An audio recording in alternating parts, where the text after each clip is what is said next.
IT കമ്പനികൾ ഇന്ന് നേരിടുന്ന ഏറ്റവും വലിയ വെല്ലുവിളി എന്താണ്? നമ്മുടെ കമ്പനികളിലേക്ക് ശരിയായ റിസോഴ്സിനെ എങ്ങനെ ഹയർ ചെയ്യാം, ആ വരുന്ന റിസോഴ്സിനെ എന്താണ് ട്രെയിൻ ചെയ്യിക്കേണ്ടത് എന്നുള്ളതാണ്. ടെക്നോളജി വളരെ വേഗത്തിൽ മാറിക്കൊണ്ടിരിക്കുന്ന സ്ഥലത്ത് AI ഏജൻറ്റ്സ് ഓരോ ജോലിയെയും ഡിസ്പ്ലേസ് ചെയ്തൊരു കാലഘട്ടത്തിൽ ഇന്ന് ഡെബിൻ പോലെ, ദേവിക പോലെ AI സോഫ്റ്റ്വെയർ എഞ്ചിനീയർ ഉടലെടുക്കുന്ന കാലത്ത് എന്തായിരിക്കും നമ്മൾ നോക്കേണ്ട സ്കിൽസ്? നമ്മുടെ കൺവെൻഷനലായിട്ടുള്ള ക്യാമ്പസ് ഹയറിങ്ങിൽ കുറേ ആപ്റ്റിറ്റ്യൂഡ് ടെസ്റ്റും ഇൻ്റർവ്യൂസും മതിയോ?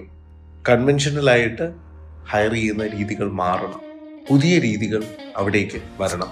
അതിന് നമ്മുടെ കയ്യിൽ ആകെപ്പാടെ ഉണ്ടായിരുന്നത് കുട്ടികളുടെ മാർക്ക് ലിസ്റ്റും ഇൻ്റർവ്യൂവിന് വരുന്ന സമയത്ത് നമ്മൾ ചെയ്യുന്നൊരു കോമ്പറ്റേറ്റീവ് എക്സാമിനേഷനും ആയിരുന്നുവെങ്കിൽ ഇതാ നമ്മൾ പുതിയതായിട്ടുള്ളൊരു മെത്തേഡ് മ്യൂലേൺ അവലംബിക്കുകയാണ്.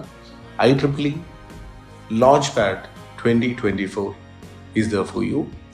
കേരളത്തിലെ എല്ലാ ക്യാമ്പസുകളിൽ നിന്നും 10,000-കണക്കിന് വിദ്യാർത്ഥികൾ ഒരു 21 ദിവസത്തെ ചലഞ്ചിലൂടെ കടന്നു പോകാൻ പോവുകയാണ്. Unlearning and relearning is the key and be ready for the change.